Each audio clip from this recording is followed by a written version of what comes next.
people of good conscience, fundamentally committed to peace and truth and justice, and especially the black tradition that produced it.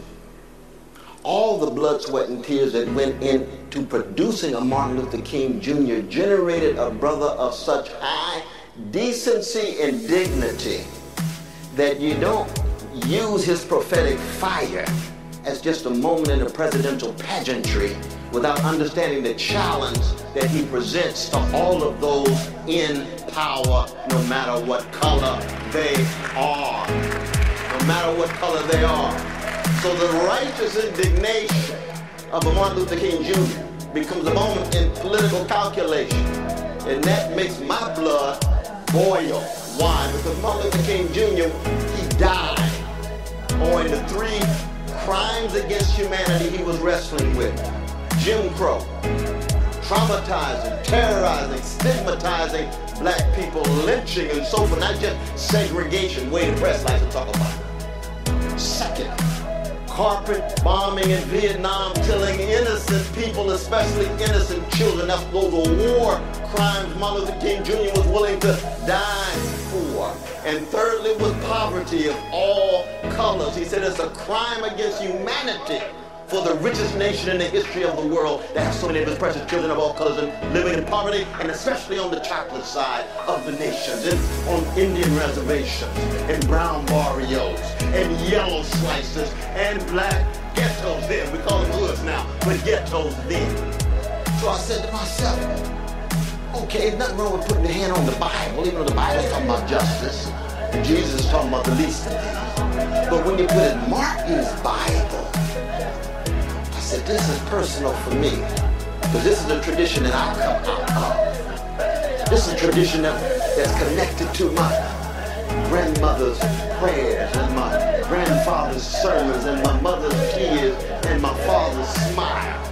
And it's over against all of those in power who refuse to follow decent policy. So I say to myself, Brother Martin Luther King Jr., what would you say about the new Jim Crow? What would you say about the prison industrial complex? What would you say about the invisibility of so many of our prisoners? So many of our incarcerated, especially when 62% of them are there for soft drugs, but not one executive of a Wall Street bank gone to jail. Not one. Martin doesn't like that. Not one wiretapper. Not one torture under the Bush administration. At all.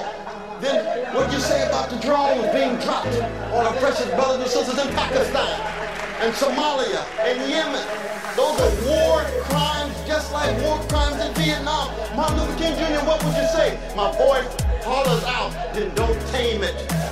With your hand on his Bible, allow his prophetic voice to be heard. Martin, what would you say about the poverty in America now, beginning with the children, and then the elderly, then our working folk, and all colors, not just here, around the world? Don't hide and conceal his challenge. Don't tame his prophetic fire. So as much as I'm glad that Barack Obama won, I think that Brother Mitt Romney would have been a catastrophe, and I understand my Brother Newt told the truth about vampire capitalism, but that's true for the system as a whole, not just Mitt Romney in that regard.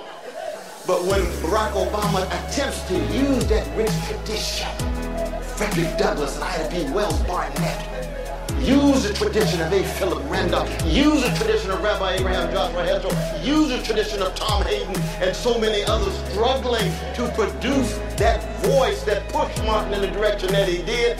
I get upset. People say, oh, Brother West, they're smiling West, hating Obama. No, we just love the tradition that produced Martin Luther King Jr., and we're not going to allow it to be in any way sanitized, deodorized, and sterilized. We want the subversive power to be heard.